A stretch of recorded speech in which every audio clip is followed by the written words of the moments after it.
in advance, you're welcome. I thank you so much for taking time out of your busy schedule to talk to me. No problem. I'm so happy to be calling up there. I love Portland. It's actually one of those towns that I don't look at in dread and want to throw up. What are those towns? There's a long list. Believe me, and most of them fall in the red. That's all I'm going to say.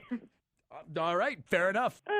I'm Exactly. glad that you're looking forward to coming to Portland. We're not quite at summer weather yet, but it's been the weirdest weather. Yeah, did you guys get hit with that huge snowstorm a few weeks ago? I don't know. I was in the Bahamas. I heard something about snow. Nice. I love that. Don't you love it? You come home and you'd say to all your friends, suck it. I waited till the day of the storm to post all my pictures on Facebook. Oh, my God, that's perfect. You're like the evil, bitter radio guy, which is very good. So, psyched for the show on Friday.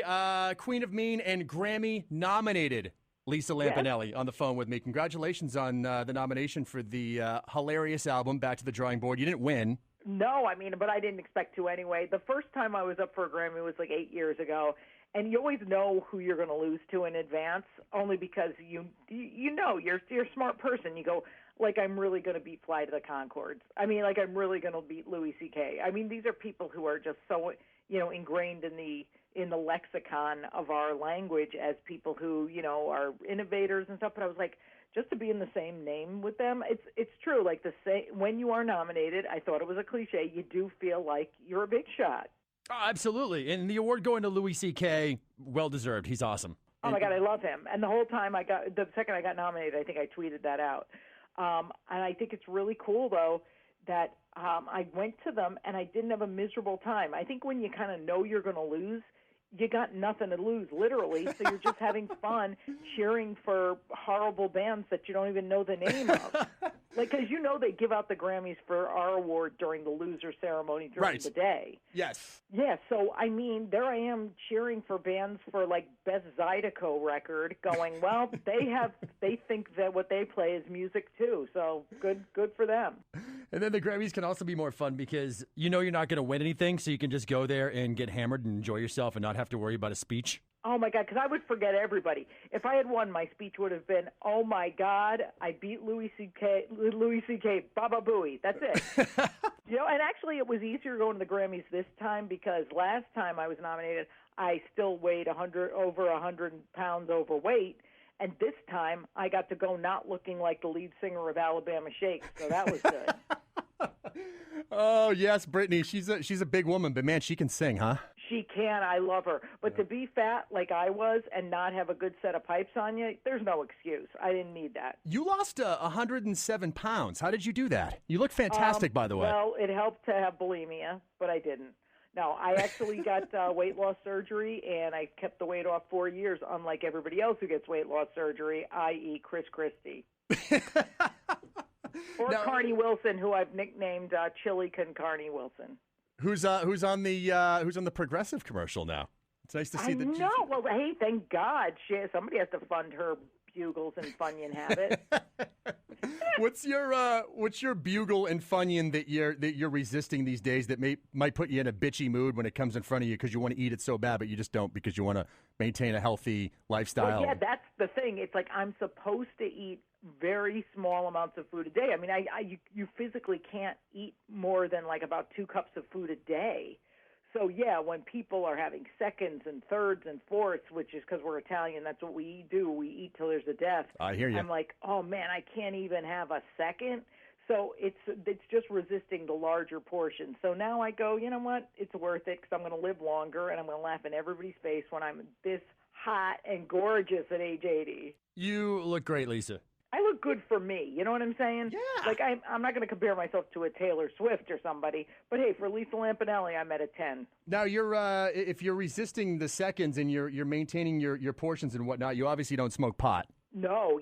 Thank God, my drugs were never alcohol and drugs. They were always food and men, mostly chocolate of both. Well, I was going to say that we don't have a whole lot of the chocolate men up here in Portland, so you're probably not going to find your future ex-husband up here, unfortunately. Well, here's the problem.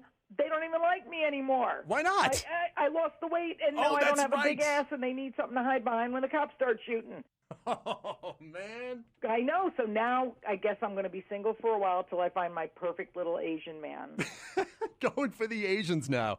Why not? I figure, like hey, life's too short to not spread it around. Chatting with Lisa Lampanelli. She's going to be at the State Theater on Friday. I cannot wait to see her. It's going to be a great show. Tickets are still available. You can go to statetheaterportland.com. I haven't seen you on a roast in a while, and I was really hoping to see you roasting Biebs a couple months ago. Yeah. They didn't even ask me to do that one. I think because I've turned down the last few that I think they gave up. But also, I don't think I wanted to roast people I like.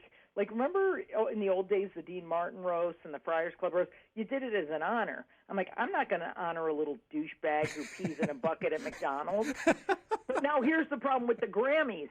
That little bastard performed, and he was so good he won me over. Oh, so yeah. I'm kind of mad at the Academy for putting him on there now because I have to like him. Because you have to like him now. All right. Yeah, although I'll tell you, what did you think was the performance of the night when you watched? I personally thought it was the Lemmy Motorhead tribute by those heavy metal guys. That was fantastic, and that almost didn't make the show. I guess Dave Grohl had to step up and do his Dave Grohl thing to make that actually televised. See, that's cool of him, because that was the best thing. When I was there watching it live, I was like, this is what music's supposed to be. Even like the old school stuff, like the Jackson Browne thing doing the Eagles and all that. That was the stuff in that stadium when I was there live that I was like, oh, and by the way, being live there, you got to actually hear Adele sing well, because when she was performing live, it was beautiful. It just got effed up in the TV broadcast. Right. So I felt so sorry for her, but then her quote was, I don't care, I'm going to In-N-Out Burger. And I said, that's my girl. You think somebody got fired that night, Lisa? I would have fired everyone. I would have fired the audience. I would have gotten so angry, but she's probably not as angry, codependent, and mean as me, so she probably just ate and was happy. Right. Well, here's the biggest performer in the entire world right now. Let's try to not screw this part up. Right? Oh, my God. Well, hey, she seems to be doing okay. Yeah, she's doing all right for herself. Thank you so much for taking the time. I love chatting with you, and I hope we get to hang out on Friday, because we've never met yet, but we'd be best friends. I'm just letting you know that. We'd be best friends. I could just tell instantly. Yes, we would. So. Oh, man, thank you. I'll see you at the show. Yes, you will. Absolutely. You can go get tickets and see this very funny lady on Friday night. StateTheaterPortland.com has those. And Lisa Lampanelli, the Queen of Mean, always a pleasure. Thanks for taking the time. Oh, thanks, buddy. God bless.